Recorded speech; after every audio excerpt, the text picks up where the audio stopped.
परमेश्वर की गुलामी संसार की आजादी से अच्छा है। आमेन। बाजू वाले को बोलो, परमेश्वर की गुलामी संसार की आजादी से अच्छा है। Hallelujah, hallelujah. पड़ोसी वाले को बोलो, संसार की आजादी जब तक तुम्हारे पास ताकत है, जब तक तुम्हारे पास धन है,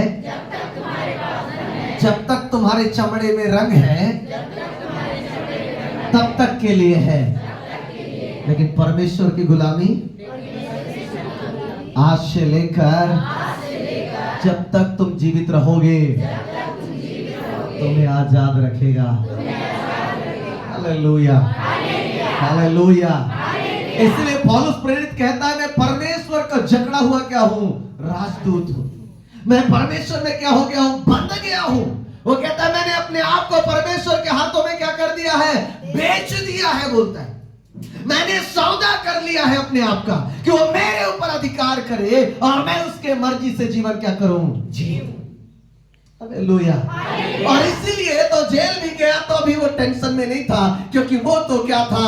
परमेश्वर का गुलाम था। इसलिए संसार उसके ऊपर अधिकार नहीं कर सका। हालेलुया। लिखा है जेल के दरवाजे क्या हो गए? खुल गए। लिखा है बंदी गृह की नींवें क्या हो गई? हिल गई। जहाज टूट गई, लेकिन पटरों से होकर वो समुद्र से क्या हो गया? पार हो गया। क्योंकि वो किसका गुलाम था? परमेश्वर का। हालेलुया। अब्राहम परमेश्वर का गुलाम था, इसलिए जहां जहां अब्राहम गया परमेश्वर उसके लिए वहां पर आशीषों की बारिश कर दिया। आमीन। हालेलुया। परमेश्वर जब मेरे प्रियो पहाड़ों, अब्राहम पहाड़ों पर गया, वहां पर भी नदियां की झरनाएं क्या हो गई? फूट निकली। क्यों? क्योंकि वो परमेश्वर का गुलाम था। जब आप और हम परमेश्वर के अधीन हो जाते हैं, उसका अनुग्रह 24 घंटे हमारे लिए बहते रहता है। आमीन। Hallelujah, hallelujah, hallelujah. यहाँ पर लिखा है, इसलिए परमेश्वर के अधीन हो जाओ और शैतान का सामना करो तो वह तुम्हारे पास से क्या हो जाएगा? भाग निकलेगा। आमीन, हालेलुया। बहुत सिंपल सी बात है, परमेश्वर के अधीन हो जाओ और शैतान तुमको छोड़कर भाग निकलेगा। अगर शत्रु अभी भी परेशान कर रहा है, समस्याएं अभी भी तकलीफ दे रही है, मतलब हम अभी परमेश्वर के अधीन नहीं है। दे दो अपने आप को, आज समर्पित कर दो। कहो, प्रभु मेरा जीवन मैं आपके अधीन में करता हूं। आमीन। जब आप परमेश्वर के अधीन हो जाओगे, शैतान आपको छोड़कर क्या हो जाएगा? भाग जाएगा। शत्रु आपको छोड़कर क्या हो जाएगा? भाग जाएगा। जब आप अपने आप को परमेश्वर के अधीन करते हैं तो आप लड़ते नहीं हैं, आपकी लड़ाई कौन लड़ता है? परमेश्वर लड़ता है। हालेलुया। और कभी कोई परमेश्वर से जीत नहीं पाया, कभी कोई खुदा से जीत नहीं पाया, कभी रचने वाला परमेश्वर से किसी ने आज तक जीता नहीं है। Hallelujah, hallelujah. बोलो यीशु मसीह की, मुक्तिदाता की। बड़े बड़े लोगों ने कलीसियाओं के साथ लड़ाइयां लड़ी, बड़े बड़े लोगों ने कलीसिया को मिटाने का प्रयास किया। आपको मैं बता दूं मेरे प्रियो, दुनिया का सबसे ताकतवर व्यक्ति जिसको माना गया, वो व्यक्ति कलीसिया को मिटाना चाहा, लेकिन वो भी कलीसिया को नहीं मिटा सका। हालेलुया। क्यों? क्योंकि कलीसिया परमेश्वर के अधीन है। आमीन। Hallelujah, hallelujah, hallelujah. सिकंदर महान ने भी कलीसिया को मिटाने का प्रयास किया, लेकिन उसने भी नहीं मिटा सका। क्यों? क्योंकि जब कलीसिया परमेश्वर के अधीन हो जाता है, हमारी लड़ाई हम नहीं लड़ते, हमारी लड़ाई कौन लड़ता है? परमेश्वर लड़ता है। Praise the Lord. हिटलर जैसे बड़े महान लोगों ने, सामर्थी लोगों ने भी कलीसिया को मिटाने का प्रयास किया, लेकिन कलीसिया तब भी था, आज भी है और आने वाला कल भी रहेगा। क्यों? क्योंकि जितना ज्यादा आप परमेश्वर के अधीनता में जियोगे, उतना ही ज्यादा आप बलवंत होते जाओगे। आमीन, हालेलुया। बाजू वाले बोलो, हमारी लड़ाई अधीनता में है। जब परमेश्वर के अधीन हो जाओगे, परमेश्वर तुम्हारी लड़ाई लड़ेगा। Praise the Lord.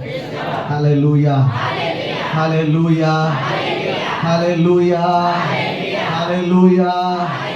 बोलो यीशु मसीह की। किसकी लड़ाई?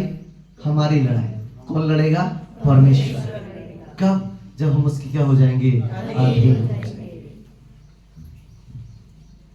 एक चीज आप देखिएगा, नम्र लोग कभी हारते नहीं। Praise the Lord, hallelujah. लेकिन घमंडियों का घमंड क्या हो जाता है? टूट जाता है। एक पल में परमेश्वर उसको क्या कर देता है? चकनाचूर कर देता है।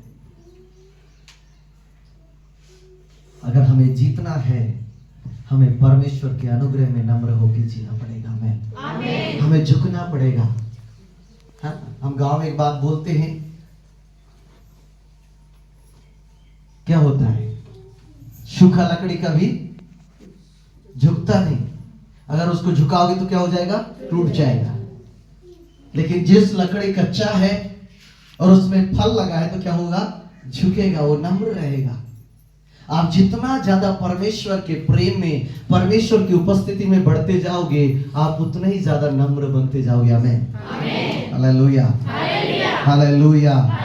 आगे पढ़िएगा, लिखा है वचन में जी, परमेश्वर के निकट आओ तो, परमेश्वर के निकट आओ तो वह भी तुम्हारे निकट आएगा, वह भी तुम्हारे निकट आएगा। हे पापियों, हे पापियों, अपने हाथ शुद्ध करो, अपने हाथों को शुद्ध करो, और हे चुनेती, हे दो चित्ती लोग, दो चित्ती, चिनेती नहीं है, दो चित्ती, दो विचार रखने वाले लोग, दो प्रकार का सोच रखने वाले लोग, आपसे परमेश्वर कह रहा है, जो डबल विचार रखने, डबल माइंड वाले लोग, आज कान खोलकर सुनिए। अगर आपका मन डबल है, आपका माइंड डबल है, दो प्रकार का सोच है, अपने सोच को सही करो और परमेश्वर के अधीन हो जाओ। हालेलुया। आज बहुत सारे लोग समस्या में क्यों हैं? क्योंकि अभी भी उनके दिमाग में चल रहा है, शायद मेरे लिए और कोई रास्ता होगा।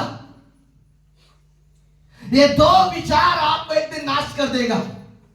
ये दो रास्ते में पैर मत डालो, एक ही रास्ते पर चलो। हालेलुया। क्या आप एक ही साथ मंडला और मवई जा सकते हैं?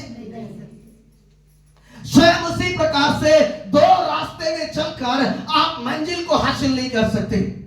आप संसार के साथ चलकर परमेश्वर के साथ नहीं चल सकते। आपको एक ही रास्ते को चुनना पड़ेगा। या तो आपको संसार को, या तो आपको परमेश्वर को चुनना पड़ेगा। मेरे जवानों, आज एक डिसीजन ले, एक निर्णय ले। आज आप जब आप एक निर्णय के साथ आगे बढ़ोगे, तब परमेश्वर आपको क्या बनाएगा? शिरोमणि बनाएगा। Hallelujah, hallelujah. डबल मार्ग मत लो, डबल माइंडेड मत रहो। हमारे जिंदगी में केवल एक ही विचार हो, और वो है परमेश्वर की संगति में, उसके अधीनता में जीवन को जीना। में हालेलुया, हालेलुया। जी आगे पढ़िए। दो चित्त लोगों, अपने हृदय को क्या करो? पवित्र करो। अपने हृदय को साफ रखो, अपने विचारों को शुद्ध रखो। Praise the Lord, hallelujah, hallelujah, hallelujah, hallelujah. दो चीतें मत बनो। जो हमारे हृदय में है वो हमारे जुबान में होना है। आमीन। परमेश्वर के अधीन हो जाओ, परमेश्वर के नियंत्रण में अपने आप को दे दो और कहो, प्रभु मुझे क्या कर चला है, मेरा अगुवाई कर। आमीन। आज के सुबह में जब मैं उठा, लगभग 1 बजे बार उठा, फिर लगभग 3 बजे फिर सुबह, और तब मैं एक बात को मनन कर रहा था, प्रभु कब हमारे लोग आपको समझेंगे? ये प्रजा कब समझेगी आप कौन है? क्योंकि हम प्रभु को सिर्फ तब याद करते जब हमको समस्या है। परमेश्वर केवल बीमारों से चंगा करने वाला परमेश्वर नहीं है, वो हमारे जीवन का मालिक है। और रविवार हम इसलिए नहीं आते कि हम गीत गाए, प्रार्थना करें, हम इसलिए आते कि उस पिता को धन्यवाद दें, हम उसको महिमा दें, हम उससे मुलाकात करने के लिए, उससे हम अपने हृदय की बात करने आते हैं। वो हमारा प्रेमी है, वो हमारा प्रेमी पिता है। अभी बंगाल की सीएम ममता बनर्जी ने एक बात को कहा, बड़ा वायरल हो रहा है फेसबुक में। उसने एक बात को कहा, स्वर्ग का परमेश्वर जिसने अपने एक लौता पुत्र को दे दिया, वो साधारण प्रेम नहीं है, उस प्रेम को हमको समझना है, अपने हृदय में जगह देना है। आज मनुष्य उस प्रेम को ठुकरा दिया है। आज क्यों ठुकरा दिया? क्योंकि उसको दुनिया का प्रेम चाहिए, दुनिया का सम्मान चाहिए, दुनिया का नाम चाहिए, दुनिया का संसाधन चाहिए। परमेश्वर कहता है मैं तुम्हें शिरोमणि बनाऊंगा। मैं हालेलुया, हालेलुया। ये संसार का प्रेम एक दिन मिट जाएगा, ये दुनिया का प्रेम एक दिन आपको ठोकर देगा, ये संसार का प्रेम आपको एक दिन मेरे प्रियो छोड़ देगी, लेकिन वो परमेश्वर का प्रेम आपको अनंत काल तक संभाले रहेगा। मैं हालेलुया, हालेलुया। बोलो बाजू वाले को, परमेश्वर का प्रेम अनंत काल तक संभाले रहेगा। हालेलुया।